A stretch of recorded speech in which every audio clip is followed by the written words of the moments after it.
오늘 말씀은 사도행전 2장 1절에서 13절 말씀으로 성령이 임하시면 이라는 말씀의 제목으로 함께 말씀을 나눕니다.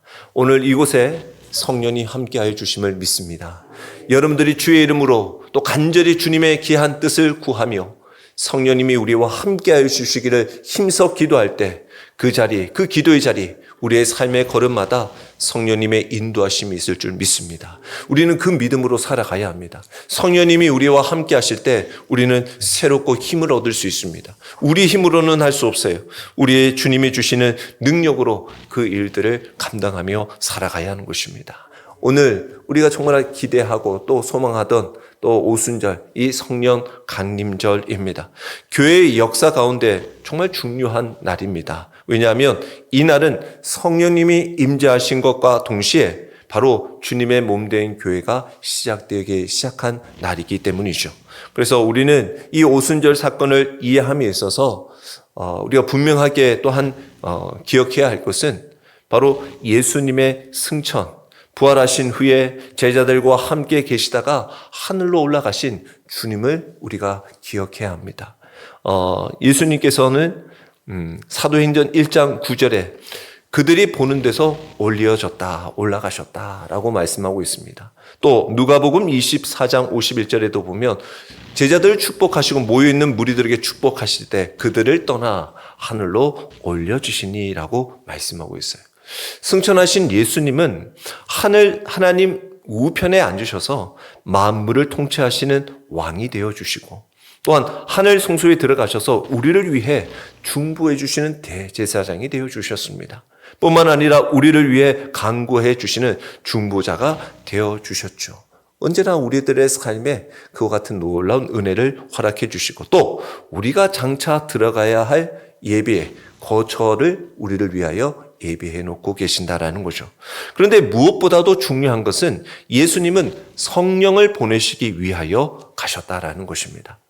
요한복음 16장 7절에도 이렇게 예수님은 말씀하셨어요. 그러나 내가 너희에게 실상을 말하노니 내가 떠나가는 것이 너희에게 유익이라. 내가 떠나가지 아니하면 보혜사가 너희에게로 오시지 아니할 것이요 가면 내가 그를 너희에게 보내리니. 아멘. 그러셨어요. 주님이 가시면 성령님을 보내주시겠다라는 거예요. 그래서 주님이 가신 것은 성령님이 우리 가운데 함께 하신다라는 놀라운 은혜를 우리가 경험하죠. 그리스도인들이 성령이 왜 중요하냐? 우리가 아무리 좋은 전등이든 화려한 그런 어떻게 보면 전기 제품을 사서 우리 집에 달아놓은들 그게 코드에 전기에 연결되지 않으면 그건 아무런 소용이 없죠. 빛이 들어오지 않으면 전등의 역할은 감당할 수 없는 것입니다.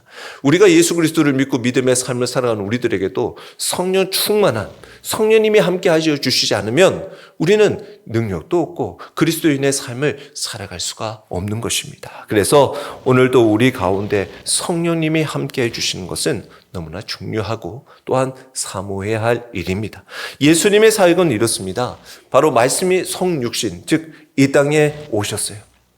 하나님이 우리를 위하여 이 땅에 오셨다는 말입니다.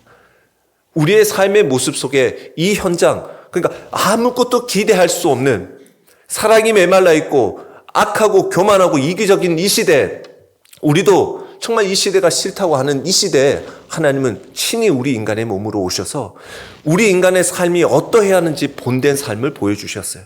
사랑하셨어요. 그리고 섬겨주셨어요. 어려운 자들의 편이 되어주셨어요. 지극히 낮아지셨어요. 우리의 삶에도 그와 같은 본된 삶으로 보여주셨어요. 그리고 우리의 모든 죄를 짊어지시고 십자가를 지셨어요. 십자가에 못 박혀 보혈로 우리의 모든 죄를 사하여 주셨습니다. 그리고 모든 사망, 죄를 짊어지고 그 십자가에서 승리하셨어요. 부활로 모든 우리에게 생명의 승리의 자리가 되셨어요. 그리고 하늘로 올라가셨어요. 그리고 바로 성령님을 보내주셨어요. 성령 강림이 바로 이와 같은 놀라운 일들의 과정 속에서 이루어졌어요. 예수님이 구원하셨고 성령님은 그 구원을 우리에게 적용하고 계신다라는 겁니다. 또한 예수님은 육체로 이 땅에 계실 때 이스라엘이라는 곳, 장소에서 머물러 계셨어요. 갈릴리에서부터 또한 베들레헴, 그 유다까지 이 모든 곳으로 지내셨지만 세계적으로 다니지는 않으셨어요. 그런데 성령님은 지금 모든 성도에게 동시에 거하여 주신다라는 것입니다. 지금 여기에서뿐만 아니라 세계 곳곳에 예수님을 믿는 모든 자들에게 성령님은 그와 함께 하신다라는 거예요. 요한복음 14장 17절에 그는 진리의 영이라 세상은 능히 그를 받지 못하나니 이는 그를 보지도 못하고 알지도 못함이라. 그러나 너희는 그를 아나니 그는 너희와 함께 거하시며 또 너희 속에 계시겠습니다 라고 말씀하고 있어요. 예수 그리스도를 믿는 우리 가운데 우리와 함께 하시고 우리 안에 거하여 주시겠다라고 말씀하고 있습니다. 성령님은 우리 안에 거하시는 하나님. 그래서 이 오순절은 하나님이 우리와 함께 하시는 임재 방식이 바뀌는 날, 즉 교회의 시대가 시작된 날이 되어졌다라는 것입니다. 그래서 우리의 삶의 모습 속에서 특별히 성령의 강림의 이 목적, 바로 신학적인 의미로 따지면 이런 우리에게 의미를 좀 주고 있다라고 볼 수 있습니다. 바로 예수 그리스도를 믿는 우리들에게 성령님은 우리에게 구원에 기한 일들을, 즉 성령의 역사로 말미암아 죄와 의와 심판을 깨닫게 하고 다시 회개케 하는 일들을 성령님이 우리에게 주신다라는 거예요. 이것이 요한복음 16장 8절의 말씀입니다. 그가 와서 성령님이 오셔서 죄에 대하여 의에 대하여 심판에 대하여 세상을 책망하시리라라는 거예요. 우리에게 구원의 일들을 감당할 수 있도록, 구원의 길을 갈 수 있도록 우리를 이렇게 깨닫게 하여 주시더라. 뿐만 아니라 성도의 그 마음 안에, 삶 안에 함께 하여 주셔서 우리를 변화시켜 주시는 일들을 행하신다라는 거예요. 고린도전서 6장 19절에 보면 너희 몸은 너희가 하나님께로부터 받은 바 너희 가운데 계신 성령의 전인 줄 알지 못하느냐. 너희는 너희 자신의 것이 아니라라는 거예요. 우리를 거룩하게 변화시켜 주신다라는 겁니다.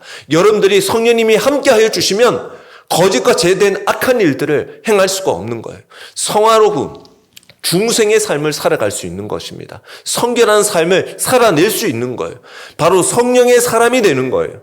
그 삶을 하나님께서는 우리에게 허락해 주셨어요. 그리고 능력을 우리에게 부어주십니다. 사도행전 1장 8절에 오직 성령이 너희에게 임하시면 너희가 권능을 받고 예루살렘과 온 유대와 사마리아와 땅끝까지 이르러 내 증인이 되리라 라고 말씀하셨어요. 내 증인이 뭡니까? 바로 부활하신 주님을 전하는 거예요. 베드로가 성령 충만함을 받아서 오늘 읽은 이후에 사도행전 2장 14절부터 베드로의 설교가 나오죠. 증거한 것이 뭡니까? 예수 그리스도를 증거하는 거예요. 부활하신 주님을 전하는 거예요. 주님이 그리스도이심을 전하신 거예요. 그것이 그들에게, 유대인들에게, 듣는 모든 이들에게 마음이 찔리는 거예요. 믿지 않는 자들에게 찔리는 거예요. 그리고 주님 앞에 나오게 했다라는 것입니다. 우리의 삶에도 성령 충만하면 복음을 전파하게 된다라는 것입니다. 또한 성령님이 함께하면 우리들에게 성령의 은사를 주셔서 주님의 몸된 교회들을 조직하고 성장케 하여 주신다라는 거예요. 즉 교회, 주님의 몸된 교회를 사랑의 공동체로 세워주시기 위하여 성령님은 오셨다라는 것입니다. 뿐만 아니라 우리 요한복음 15장 26절에 마찬가지로 주님이 어떠한 분이신지를 증거하게 하는데 내가 아버지께로부터 너희에게 보낼 보혜사 곧 아버지께로부터 나오시는 진리의 성령이 오실 때 그가 나를 증언하실 것이요 라고 말씀하고 있어요. 성령님이 오셔서 바로 주님이 어떠한 분이신지를 증언케 하여 주신다는 것이죠. 그래서 성령의 이 중심의 사역은 바로 예수 그리스도를 드러내는 삶이 된다는 것입니다. 그래서 주님의 이 몸된 교회 성령 충만하고 우리가 성령 충만하면 우리 입술의 삶에는 예수 그리스도, 주님의 귀한 이 몸된 교회도 오면 다 예수님을 만나는 거예요.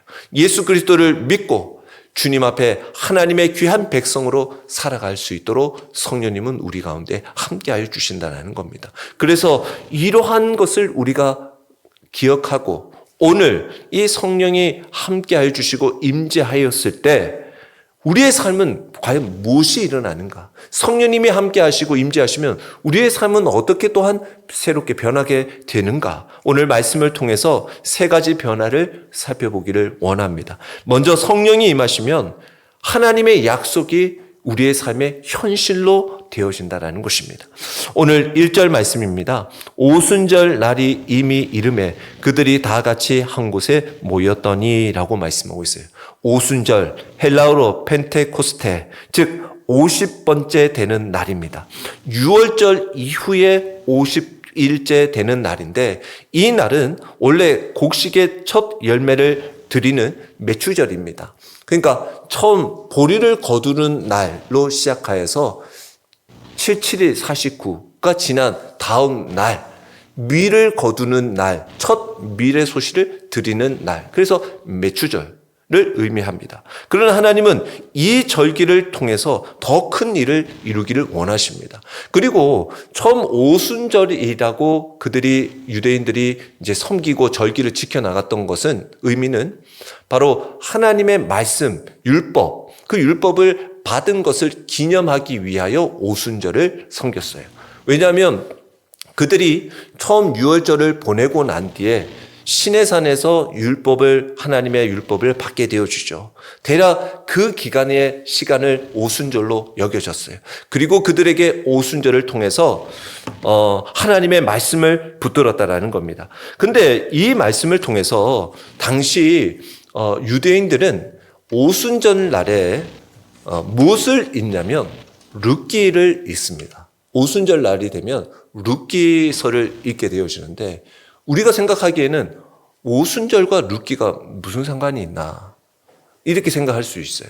그런데 이 유진 피터슨이라는 목사님이 이런 의미로 이렇게 풀어 설명을 한 글이 있습니다.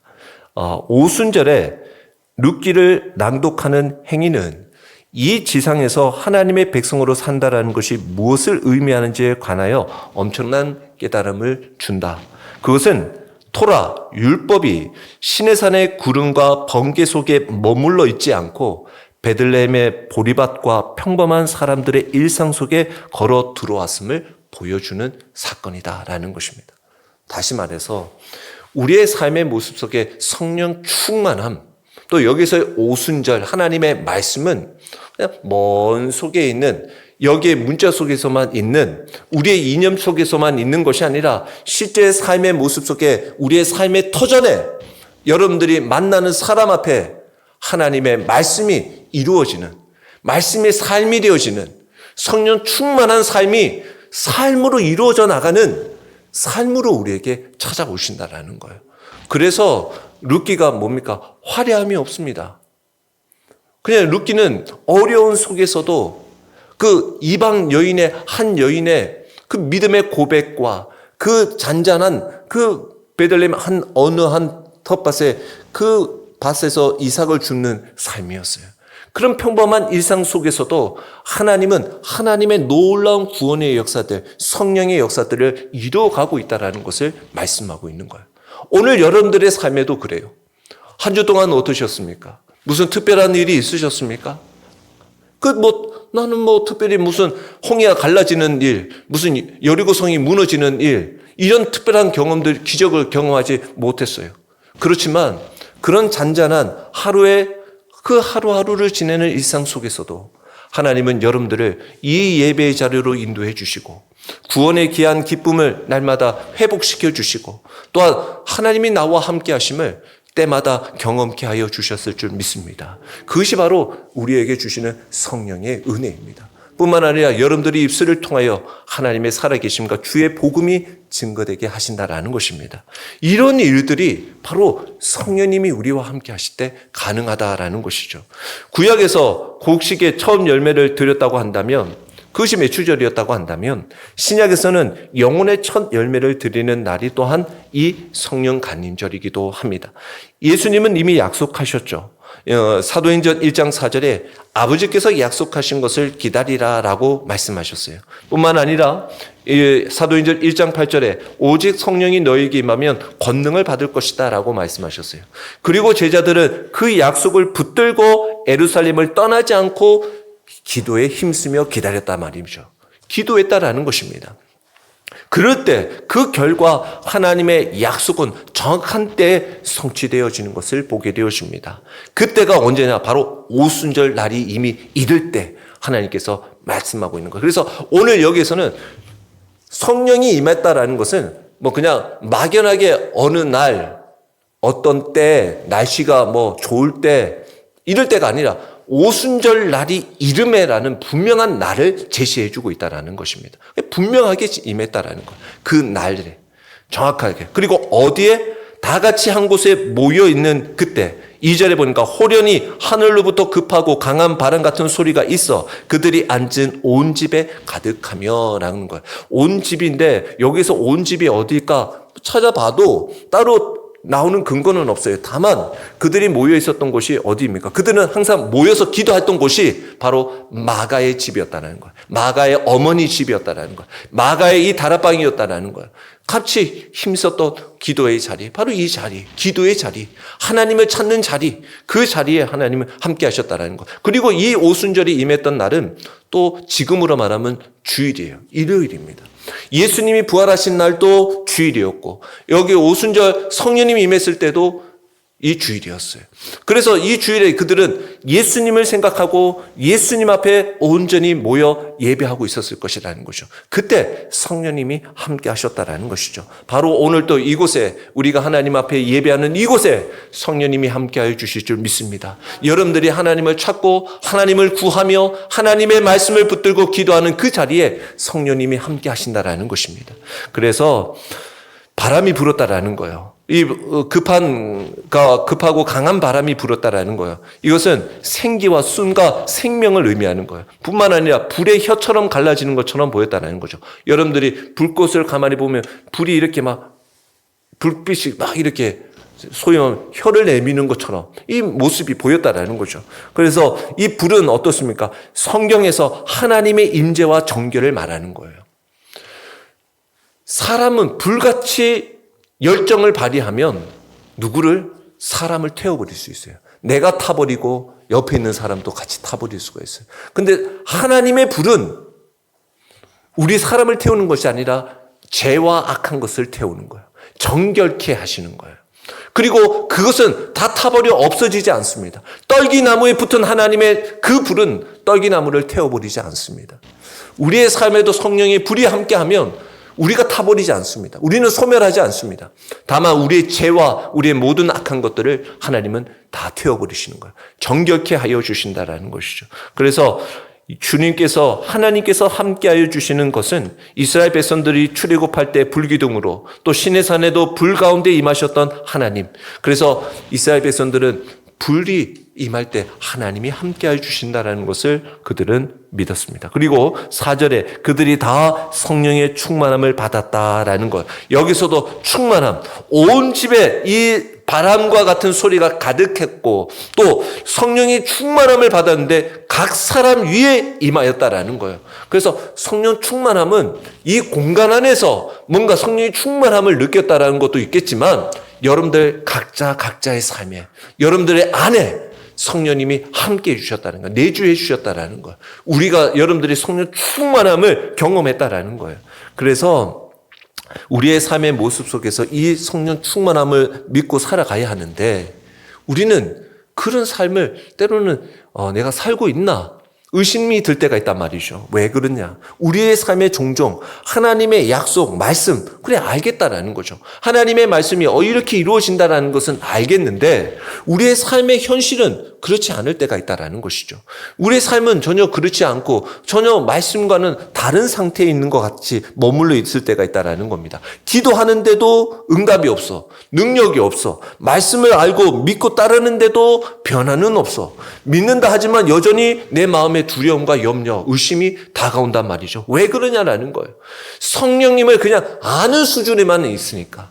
성령 충만하면 그냥 이렇다라는 것을 알게만 하고 실제적으로 내가 그 성령의 충만함을 경험하지를 못하니까 우리 안에서 성령 충만한 은혜가 있어야 되는데 그러지를 못하니까 성령이 임하시면 실제적으로 하나님의 약속이 실제로 우리의 삶에 이루어지는데 그러기 위해 우리가 기도해야 한다라는 거예요. 주님, 말씀만으로 아는 신앙이 아니고 그 말씀이 실제가 되는 신앙의 삶이 될 수 있도록 성령으로 나를 충만하게 하여 주옵소서. 오늘 이 시간에 우리 모두가 성령 충만한 은혜가 임하기를 축원합니다. 그걸 구해야 되는 거예요.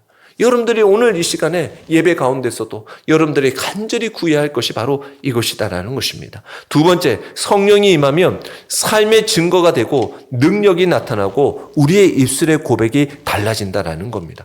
5절의 말씀에 보니까 그때 경건한 유대인들이 천하 각국으로부터 와서 예루살렘에 머물러 있더니라는 거예요. 보십시오.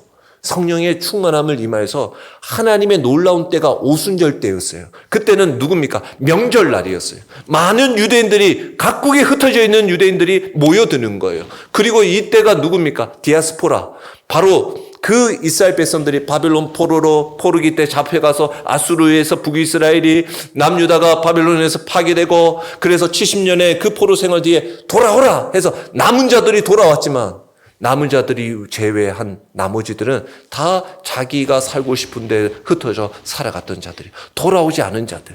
그러나 그곳에서 하나님을 향한 신실하게 믿음의 삶을 지켜나갔던 자들, 그들을 하나님은 다시 부르기를 원하고 계셔요. 하나님은 그들을 잊지 않고 계셨어요. 하나님은 흩어진 자들을 모으신다고 하셨어요. 흩어진 곳에 어느 곳에 있든지 하나님은 기억하신다고 하셨어요. 바로 그들을 기억하여 오직 예수 그리스도를 믿음으로 그들을 이끌기를 원하고 계셔요. 그래서 보십시오. 그냥 평범한 일상의 속에서도 하나님은 성령 충만하게 하실 수도 있지만, 많은 자들이 모여서 모두가 다 성령 충만함에 있는 제자들을 통하여서, 그 제자들, 특히 베드로의 오늘 설교를 통해서 복음이 듣고 주님을 듣고 그 부활하신 주님을 만날 수 있도록 하나님께서 그들을 인도해 주시는 은혜를 보게 되었습니다. 자, 그래서 이 오순절 순례의 절기, 전 세계에 흩어진 사람들이 모이죠. 근데 놀라운 일들이 뭡니까? 또한 6절에 이 소리가 나며 큰 무리가 모여 각각 자기의 방언으로 제자들이 말하는 것을 듣고 소동하여라는 거예요. 방언, 알아들을 수 없는 말이 아니라 실제 각 나라의 언어를 의미하는 거예요. 우리 고린도전서에 보면 우리 은사들 중에 방언이 있죠. 그 방언들과는, 여기서의 방언은 똑같은 의미라기보다도 여기서 방언은 말 그대로 각 나라의 언어들을 의미하는데, 당시 어떤 언어들이었을까 보면 바데, 메데, 엘람, 메소포타미아, 유대, 아라비아는 셈족이었다는 거예요. 셈족. 그래서 셈 언어를 썼을 것인데, 셈 언어라고 한다면 대표적으로 언어가 아랍어, 그리고 히브리어, 그리고 아람어, 이렇게 썼을 거예요. 여러 가지 언어들. 그리고 아시아, 애굽, 구레네는 헬라어, 바로 그리스어, 그리고 로마는 라틴어였어. 그래서 우리가, 여러분들도 지난 시간에 기억을 하실지 모르겠습니다. 우리가 그 트리니티 성경을 통해서 신구약 그 중간기를 통해서 하나님께서 놀라운 종교적으로, 정치적으로, 또 철학적으로 이 모든 일들을 이루어갈 때 하나님이 하신 일들이 뭡니까? 바로 하나님의 귀한 언어들을, 복음의 귀한 언어들을 하나님께서 준비하고 계셨음을 보게 되죠. 온전히 복음이 선포할 수 있도록 길을 준비하시고, 로마를 통해서 길을 닦게 하시고, 또한 그 로마가 점령해지는 모든 곳을 통해서 언어를 준비하셨어요. 이처럼 하나님께서 그 방언을 통해서 하나님의 귀한 언어, 말씀을 통해 그들이 들을 수 있는 말을 할 수 있게 하셨다라는 것입니다. 근데 사람들이 가만히 들어보니까 이 당시에 이런 언어들은 배워야 되는 거예요. 우리로 말하면 영어나 무슨 러시아어, 중국어 이런 거 하려면 배워야 된단 말이죠. 근데 이 사람들이 보기에는 갈릴리 출신의 아주 평범한 사람들이 각 나라의 언어로 말하면서 하나님의 큰 일을 말했다라는 거죠. 하나님의 큰 일이라고 해서 여기서 정확하게 나오는 일은 없지만 그 뒤에 베드로의 설교를 통해서 분명하게 알 수 있는 것은 바로 하나님께서 예수 그리스도를 통해 역사하신 그 일들을 말하고 있다라는 거죠. 그래서 이렇게 말하는 거면서 야, 어떻게 이런 사람들이 이런 말을 하냐라고 의아해했다라는 것이죠. 그런데 이 일들을 통해서 하나님이 하시는 일들이 뭐냐면, 원래 하나님은 언어를 어떻게 하십니까? 창세기 11장에 보면 바벨탑의 사건을 통해서 인간의 교만함으로 말미암아 하나님이 흩으시면서 언어를 혼잡하게 하셨다라는 말씀이 있습니다. 자, 인간의 그 안에서 모여서 이 마음을 같이 하면서 하니까 그들이 하자고 하는 일이 뭡니까? 자기보다 하나님보다 높아지려고 하는, 하나님에 다다르려고 하는 그 교만한 마음으로 바벨탑을 쌓죠. 그러니까 언어가 혼잡해졌어요. 같이 이제는 언어를 듣지 못하고 알아듣지 못하니까 흩어질 수밖에 없었단 말이에요. 그런데 오늘 오순절을 통해서 하나님의 성령 충만하니까 하나님의 은혜로 회복되어져 어떻게 언어가 회복되어져서 복음이 퍼지게 되어지는 거예요. 언어가 회복되어지니까 언어를 서로가 알게 되어지니까 복음이 예수님의 귀한 복음이 빨리 전해지더라는 거예요. 그래서 흩어진 것을 모으신 하나님의 놀라운 역사가 있었다라는 거죠. 이것은 분명히 보여주는 것, 즉 복음은 어떠한 특정한 사람만을 통해서 쓰시는 것이 아니라 하나님이 쓰시면 쓰신다라는 거예요. 여러분들도 하나님께서 쓰시면 어떠한 것을 가져서 배워서가 아니라 여러분들의 하나님의 능력으로 그 일들을 감당하게 될 줄 믿습니다. 그래서 이 말하는 사람이 다 갈릴리 사람 아니냐? 갈릴리는 학문도 언어도 뛰어난 지역도 아니고 그럼에도 하나님은 그들을 사용하셨어요. 왜? 능력은 사람에게 있는 것이 아니라 하나님께 성령에 있기 때문에 성령님이 함께 하시면 능력이 있는 것입니다. 그래서 우리는 말하죠. 나는 말을 못해요. 나는 전도할 능력이 없어요. 맞습니다. 우리는 부족해요. 여러분들의 힘으로는 영원히 할 수 없어요. 무슨 힘으로 하실 겁니까? 근데 내 능력이 아니라 바로 성령의 능력이라는 거예요. 제자들도 그런 거예요. 제자들도 계속 숨어 있을 수밖에 없어요. 그러나 하나님의 성령의 능력이 임하니까 베드로는 바로 나와서 함께 서서 소리를 높였다라고 말하고 있어요. 성령님이 함께 하니까 그런 거예요. 그래서 성령이 임재하시면 닫힌 입이 열려요. 두려움이 담대함으로 바뀌어요. 삶의 자체가 복음의 증거가 되는 거예요. 말만이 아니라 우리의 삶의 증거가 된다라는 거예요. 바라기는 우리를 통해 복음이 계속해서 흘러가기를 축원합니다. 여러분들의 삶에 오늘 성령 충만하고 성령님이 함께하여 주신 것은 바로 여러분들 통해 복음이 증거되고 예수님이 증거되기를 원하시는 거예요. 세 번째, 성령이 임재하시면 반응이 갈라집니다. 반응이 갈라져요.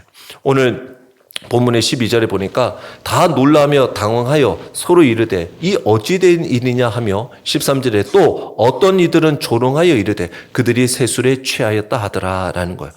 같은 사건을 보고도 반응은 완전히 달라져요. 한쪽은 놀라고 묻습니다. 또 한쪽은 조롱하고 있어요. 표현할 수가 없어요. 왜? 이런 걸 보지를 못했으니까. 그리고는 조롱하는 거야. 그들이 경험해봤자 경험한 게 뭡니까? 술 취한 거. 술 취했을 때 그렇게 행동하는 거. 사람들이 본 게 그게 다야. 표현할 수 있는 게 그게 다인 거예요. 이것이 성령의 역사 앞에서 나는 두 가지 반응이다라는 거야. 왜 이런 차이가 생기냐? 성령의 역사는 우리 인간의 이성으로는 완전히 이해될 수가 없다라는 거죠. 우리가 어떠한 일들을, 하나님의 일들을 우리의 생각으로 판단해봤자 우리의 생각에서는 벗어날 수가 없어요. 우리 인간의 이성에서는 벗어날 수가 없단 말입니다. 근데 믿는 자들에게는 능력이지만 믿지 않는 자들에게는 계속 어리석하게 보이는 거죠. 십자가의 도가 그렇다라는 거죠. 믿는 우리에게는 능력인데 믿지 않는 자에게는 미련한 것이요. 오늘날도 마찬가지입니다. 어떤 사람들은 하나님의 역사를 보고 은혜를 받고 변화돼요. 그러나 어떤 사람은 의심하고 비판합니다. 하나님의 말씀의 능력이 임할 때도 그래요. 하나님의 말씀을 사모하고 그 말씀을 들을 때 이 말씀이 하나님의 말씀입니다. 하나님이 나에게 주시는 말씀입니다. 라고 순종하고 받드는 자들은 그 말씀에 힘을 얻고 삶을 변화가 돼요. 그러나 그렇지 않는 자들은 그게 나에게 찔리는 말로 오는 거예요. 그리고는 설교자에 가서 이런 말씀 좀 그만해 주세요. 죄에 대해서 말씀은 좀 그만 말씀해 주세요. 사랑이 말씀이 있잖아요. 그리고 이렇게 정죄하는 말씀은 좀 그만해 주세요. 라고 우리 교회는 당연히 안 그러는데 다른 교회는 이런 주제로 설교해 주세요. 이런 설교를 왜 이렇게 하십니까? 그리고 어떤 경우에는 설교한 것을 비평한 것을 쫙 해서 오늘 설교에 틀렸던 거, 잘못됐던 거 이런 거 적어가지고 이렇게 보내주는 분들도 있다라는 거예요. 뭐 도움이 되어서 잘 하시라고 하는 의미로 하시는 경우도 있지만 반응이 다른 거예요. 똑같은 설교를 들어. 그러니까 이 가운데 어떤 목사님은 이런 태도를 들으면서 마음이 상심이 오죠. 아, 내가 설교를 준비하고 하나님의 말씀을 전했는데도 반응이 이러면 어떤가 다 그런 것인가? 다 듣지 않는 것인가? 그러나 하나님이 또 다르게 역사하셔서 위로케 하시더라는 거예요. 또 누구 조용하고 묵묵하게 있는 어떤 성도님이 전화가 와가지고 하나님이 우리 목사님 통해서 그 주시는 말씀에 은혜를 받고 있다고. 정말 다른 사람들이 이렇게 말을 하지만 우리 안 그런 사람들이 더 있고 기도하고 있다고 이렇게 위로를 주시더라는 거죠. 우리가 똑같은 하나님의 역사 일을 바라보면서도 여러분들의 그 믿음의 고백들이 어떠냐라는 거죠. 우리의 삶의 모습 속에서도 여러분들은 어떤 사람이냐라는 거예요. 성령이 강림했다 이 순간에도 여러분들은 관찰자냐라는 거예요. 구경만 하고 있는 거냐라는 거예요. 비판하기를 원하는 거냐라는 거예요. 아니면 실제적으로 그 성령의 강림함, 충만함을 참여하고 그 삶을 살아가기를 원하냐는 것입니다. 그래서 성령의 역사, 충만함은 구경하는 사람에게는 임할 수가 없는 거예요. 성령 충만함을 사모하며 기도하며 간절히 구하는 자에게 임하는 것입니다. 그래서 오늘 오순절의 성령 강림의 말씀은 오늘 우리들에게도 동일하게 적용돼요. 성령이 우리에게 임하시면 하나님의 약속의 말씀이 우리들의 삶에 실제로 현실로 이루어질 줄 믿습니다. 우리의 삶이 증거가 될 줄 믿습니다. 우리의 삶에 성령의 능력이 나타날 줄 믿습니다. 사람의 반응이 갈라진다 할지라도 우리는 결단할 수 있습니다. 우리의 삶에 온전히 우리 입술을 통하여 주 예수 그리스도를 전하며 하나님을 찬양하게 될 것입니다. 그래서 어찌 이런 일이 있는고 하고 마음에 상심하여서 또 마음에 찔려서 그들이 베드로와 사도들에게 나중에 그 베드로의 설교를 들은 사람들이 얘기를 하죠. 우리가 어찌하올꼬라고 얘기를 합니다. 그러자 2장 38절에 보면 베드로가 이르되 너희가 회개하여 각각 예수 그리스도의 이름으로 세례를 받고 제사함을 받으라. 그리하면 성령의 선물을 받으리라 라고 말씀하고 있어요. 우리들의 삶이 그거예요. 성령은 지금도 임하시는 것입니다. 문제는 우리의 마음입니다. 이 시간 우리 가운데 성령님이 임하여 주시기를 기도하시기 바랍니다. 말씀이 우리의 삶이 되기를 기도하십시오. 두려움을 물리쳐 주시기를 기도하십시오. 복음이 우리의 삶을 통해 흘러가기를 기도하십시오. 그리고 성령이 임하시면 우리의 삶과 교회와 가정이 새로워지게 될 줄 믿습니다. 오늘도 우리 성령 강림절 이제 성령 충만함으로 우리 믿음의 삶을 살아가여서 이 고백대로 이 기도대로 또한 응답되어지기를 주의 이름으로 축원합니다.